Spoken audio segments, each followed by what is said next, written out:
O segundo levantamento nacional de álcool e drogas, realizado pela Universidade Federal de São Paulo, constatou que 26% dos menores consomem álcool e a bebida entra na vida deles já aos 15 anos. E no vácuo, Adriana, de toda essa discussão que a Marina Paz levantou com a reportagem dela, a gente recebe hoje a Clarice Madruga, que é pesquisadora da Unifesp, psicóloga e coordenadora desse levantamento, que foi tema dessa reportagem de abertura do Jornal da Câmara.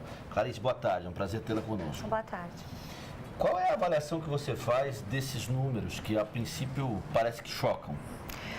Bom, eu acho que vocês falaram tudo, né? O fato de estar consumindo na adolescência já é um dado chocante, né? A gente banaliza muito o que é a consequência do uso de álcool nessa idade. A gente tem uma cultura que banaliza o álcool de forma geral, o álcool está extremamente inserido, e eu acho que ninguém está aqui querendo excluir o álcool da nossa cultura. Ele faz parte, ele tem um papel, mas não se pode banalizar o dano que ele causa quando usado precocemente. Eu acho que é isso que realmente a gente tem que chamar a atenção, porque foi até mencionado a questão dos danos periféricos no corpo, fígado, mas eu acho que mais importante que isso é toda a questão que vai acarretar do uso no cérebro que ainda está crescendo.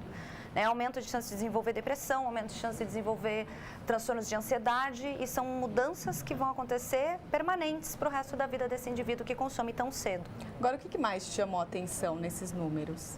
A gente tem dados mostrando, porque o levantamento ele foi realizado em 2006 e novamente em 2012, então nós temos uma análise histórica, né, para ver o que aconteceu nesse intervalo.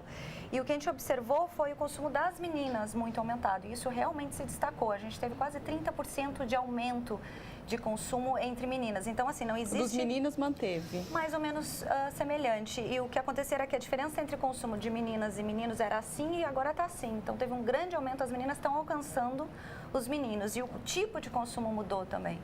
Elas não só estão bebendo mais frequentemente, mas estão bebendo de forma mais abusiva. Nós temos indicadores que mostram o uso nocivo, que é o uso, que é o aquece, que é o beber rapidinho para ficar bêbado muito rápido, é o beber rápido e muito. Isso aumentou muito nas meninas e isso é bastante preocupante. E a que você atribui isso?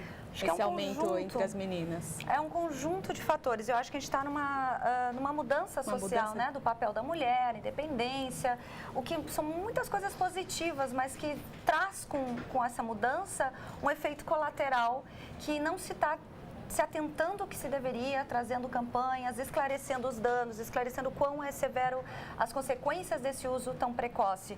E o uso feminino, que por si só também é mais nocivo. Uma mulher que consome muito álcool sofre muito mais que um homem que consome muito álcool. Nosso sistema é diferente, a absorção é diferente, é mais difícil para a mulher largar o álcool, o tratamento é mais complicado, então isso não está sendo divulgado e isso não está sendo... não tem atenção certa para isso, eu acho, aqui no Brasil. Agora, o que leva os jovem a ter contato cada vez mais cedo com o álcool? A gente considera, nesse tipo de avaliação, a gente nunca tem um fator único, né? A gente sempre está falando de combinações que geram essa mudança. Eu acho que a mídia, ela tem um papel, sim, a publicidade, né? A gente tem, eu costumo falar que quando a gente na pesquisa está indo, a indústria já voltou, já se deu conta de que tinha um público que estava bebendo menos e que era um público-alvo. Então, a gente viu que as campanhas publicitárias mudaram e o alvo agora está sendo muito mais feminino do que era. Né? Então, a gente vê também a mudança do próprio produto, né? Bebidas que são doces, que são muito mais palatáveis para o público feminino, e isso vai puxando esse público que antes não tomava uma cerveja, mas toma um Smirnoff Ice, que é mais palatável para aquele público, e isso não é à toa, isso já é... né? Porque aí tem uma glamorização, né? Inclusive no que diz respeito ao consumo de álcool por adolescentes.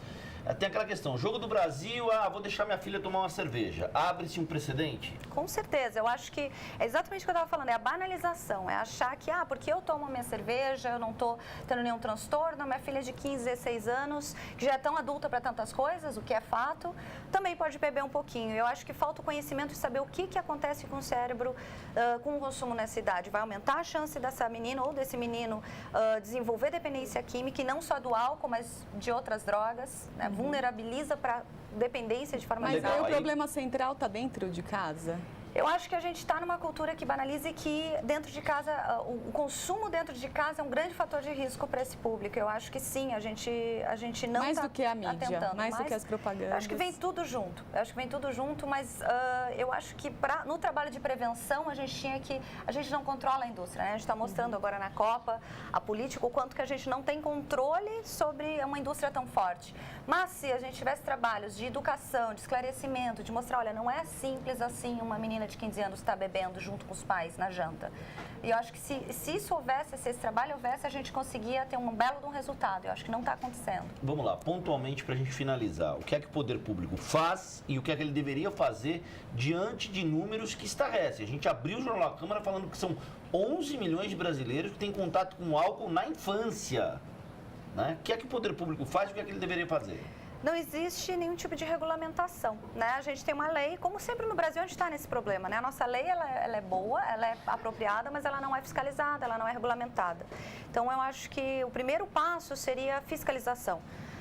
Não vender para adolescente. A gente tem uma outra pesquisa que não é o Lenard, que é sobre acesso de adolescentes para o álcool. A gente fez também em todas as regiões e a gente viu que quase 80%, dependendo da região, não tinha absolutamente nenhum problema em comprar álcool em supermercado, em bares. Então, assim, a gente precisa fiscalizar, a gente precisa penalizar estabelecimento.